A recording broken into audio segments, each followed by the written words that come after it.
"Once you've written the divorce papers, pack your things quickly and get out of my house," my husband said, sneering provocatively. Beside him, his mistress was dreamily looking around the house. "Wow, all this high-end brand furniture, how lovely. It's a house that fits me perfectly." I felt a twinge at those words and reminded my husband, "Just so you know, I'm taking all my personal things with me on moving day, okay?" Then my husband looked at me as if he was about to burst out laughing. "Of course. If your stuff was left behind, it would just remind me of the miserable days we've had so far." Apparently, he still doesn't understand the true meaning of my words. Just watch. Make sure you don't regret it later.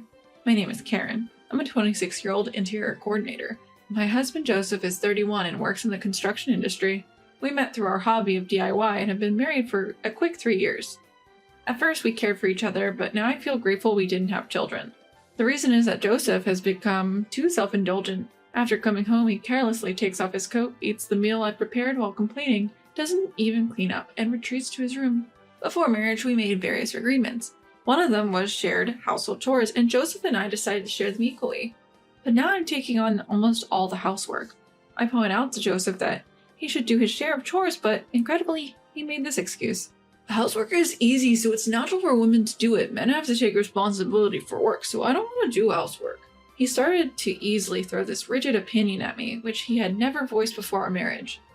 The fact that I earn more than Joseph has also played a big part in him turning against me. But by the time I reach Joseph's age, I'm planning to be independent and should be able to increase my income even more. Perhaps sulking about that, Joseph put only the bare minimum of his earnings into the house without saving and spent it however he liked. He was so reckless with money that I warned him time and time again, but he stubbornly refused to change. "It's my hard-earned money. How greedy can you be to still want more?" Not content with just that, he exaggerated to his coworkers that his wife was an outrageous miser, winning their sympathy. It was Joseph's generosity with money and the perception of domestic unrest that attracted his affair partner, Linda. She's 24 years old, working at Joseph's company as a temporary employee. There are a few young men at my husband's company, and even those a bit older are still considered young. That's probably why 31-year-old Joseph caught her eye. "Poor Joseph. If I had a handsome husband like you, I'd take care of him forever." Believing her words, my husband quickly became infatuated with Linda. I noticed Joseph's infidelity about 6 months ago, just when the affair had begun. One day, an unknown woman called Joseph's mobile phone, and when I searched for her name on social media, I found Linda.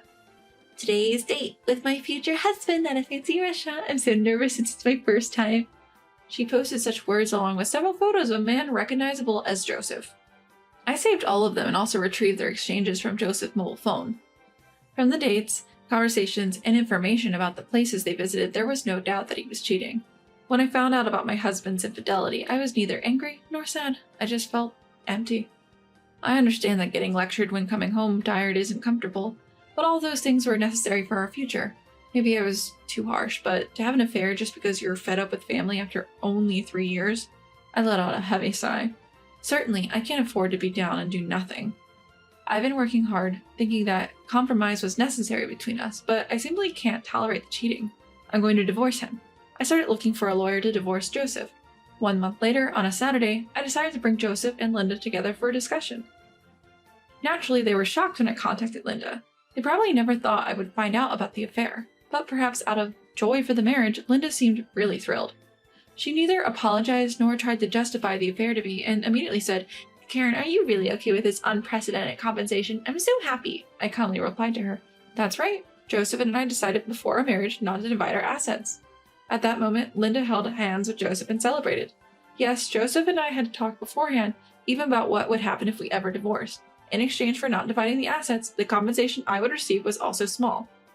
I was working too, so I didn't mind that part, but what made me angry was the complete lack of remorse for the adultery. "How wonderful to live in such a stylish house with you, my love. And all the furniture is from a high-end brand. The appliances are the latest too. It's just the perfect house for me." I felt a strange sensation at those words, and as I handed over the divorce papers, I confirmed something with Joseph. Even during our marriage, there's no division of the things I bought. I'm taking all my personal belongings with me. You do understand that, right? Joseph, seemingly not understanding what I meant, paused for a moment and then spoke. "It's obvious. Your plain clothes and bags wouldn't suit young Linda anyway. I have to buy her better things. If I leave your belongings here, I'll just be a reminder of the painful days we had together." It seems he misunderstood, thinking I was talking about personal belongings, as in clothing. Oh well. It's easier to let him continue thinking that than to start a fight. Tomorrow, the movers will take everything, so be prepared. The two of them were already ignoring what I was saying, looking around the house's interior. It seems Joseph doesn't understand the meaning of no division of property, but that's none of my concern. Take a good look while you can. Oh, I can't wait for tomorrow's move. The next morning, they came to see me off as if they were hurrying me to leave early. Ignoring them, I was waiting for the moving company's arrival. Then, right on time, a large truck arrived. The workers energetically called out to me. Thank you for choosing us today. We have another truck waiting nearby, so please don't worry. Linda, with a clouded expression, hesitated as she approached me. Do you have that many personal belongings? I held back a laugh and barely managed to answer. The house itself belongs to Joseph, but all the appliances and furniture are mine. That's why I said there will be no division of property, remember? Hearing that, Joseph rushed to me, his face turning bright red. All the furniture and appliances are mine. They've been in this house for 3 years. Just take your stuff and get out, quickly. I had reached my limit, and I finally burst out laughing. I had a feeling, but he really didn't understand what no division of property meant. And just because it's been in the house for a few years, it's his. You must be joking. Hey, you're not really planning to take everything, are you? Perhaps panicked by my attitude, Joseph lowers his voice to check with me. Meanwhile, the movers were steadily continuing to transport the furniture. Don't worry. The only memories of living with you, I'll leave behind. Then Joseph, in a panic, ran to the study. I always kept copies of the receipts there, so he must have gone to check which pieces of furniture were being taken, but checking was in vain. There's not a single piece of Joseph's furniture or appliances in this house. Joseph inherited this house from his parents, who owned it as a rental property. Not wanting to spend money on his personal life, he had furnished it all with secondhand furniture and appliances. When we got married, Joseph disposed of all the furniture he had, so I bought all the furniture and appliances. Of course, all were the latest and luxurious famous brand items. Being an interior coordinator by profession, I was quite particular about the design of the furniture and appliances. Moreover, after trial and error, I placed the upscale furniture in visually pleasing arrangements. I think it had an opulence that made it look far from a second-hand house, even if I say so myself. Linda couldn't help but be enchanted as she looked around the room. Meanwhile, Joseph came back with a pale face. By that time, the house was already being cleaned after the removal. Literally, not a speck of dust remained. Linda kept screaming at me, "This is terrible! I can't believe this is happening!" Finally, a worker looked around the house and asked concerned, "The house is empty now. Are you sure this is okay?" "There's no problem since I'm moving out what I bought with my own money. Please deliver it to the address where my parents are in the new house," I said. Then the workers jumped into the truck and drove off briskly. "Hey, I didn't hear about this. What are you going to do?" Linda was still angry, coming at me again. Just then, a car pulled up from behind, and she jumped in alarm. "Wait, who's coming now? What are you plotting?" she yelled. Perhaps she realized I was still up to something. She looked utterly bewildered. "Karen, it's been a while. Is it true you're giving me the wallpaper?" A friend of mine emerged from the car. "That's right, the wallpaper too had been custom made by a designer I met through work, and I paid for it to be completely replaced, so even the wallpaper was my personal property. Since this type was reusable, a bit of maintenance and resizing would allow it to be used again without any problems." You're gonna peel off the wallpaper too?" Linda was staring at me in disbelief, but my friend just shrugged and began to peel off the wallpaper. "Please, can't you at least leave that alone?" My husband pleaded with me, but I ignored him. "If you see my personal belongings I left behind, you'll be reminded of me. And that's unpleasant, right? That's why I decided to give it all to my friend." Having said that himself, he couldn't correct it, and he was confused and panicked. Generally, if you replace all the wallpaper in a house, it costs at least $5,000. Since they have to buy new furniture as well, it's undoubtedly a painful expense for them. I had all the tasteful furniture and appliances removed without leaving a single piece, and even the wallpaper was peeled off. Now the house looks older than its actual age. To live a sweet life in a room that looked good before the contractors came in. For the two of them, who had such a dream, it must be an unbearable reality. They seemed to have no energy left to complain to me, and Joseph and Linda were dumbfounded. After seeing off my friend with a smile as she collected the wallpaper, I got him in the car. "Well, this is goodbye. Farewell."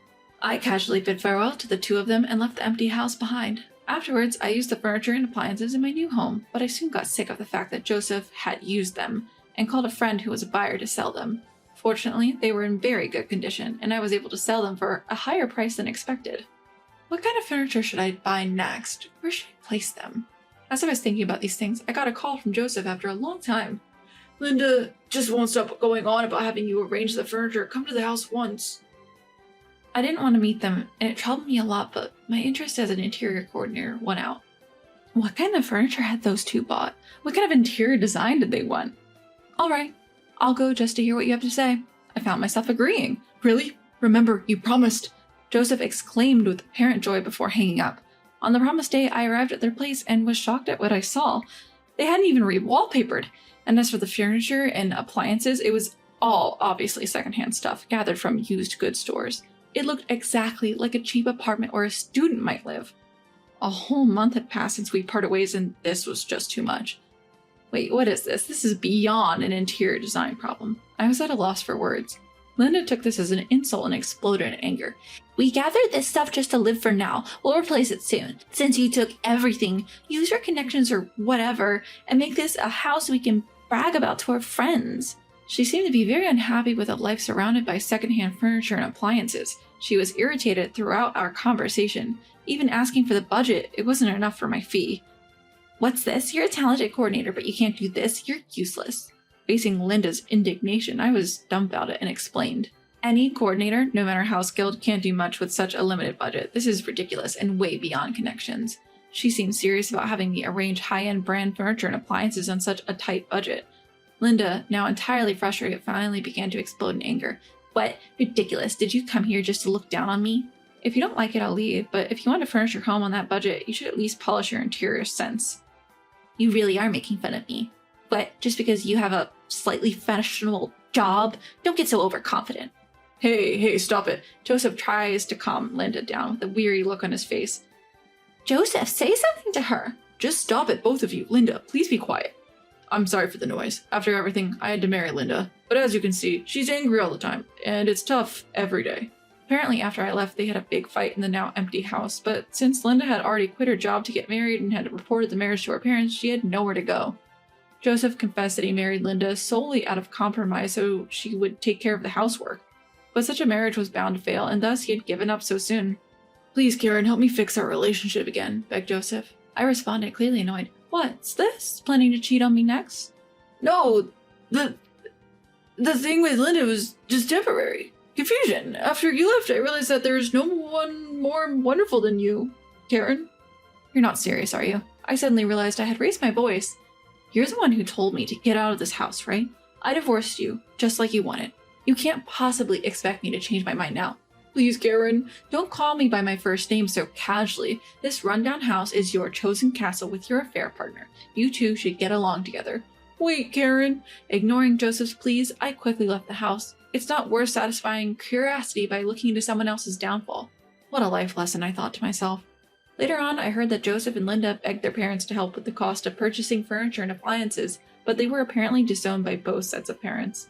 No one would help with buying furniture and appliances, let alone forgive them for marrying after an affair. So they reluctantly continued to live in that second-hand house. I can't even muster any sympathy for them anymore. It's the result of their actions. As for me, I recently met a male interior designer through work. Lately, on weekends, we've been going out together quite often. I've been cautious about dating men for a while, but maybe it's time to think about starting a new life. With those thoughts in mind, I'm off on another date today.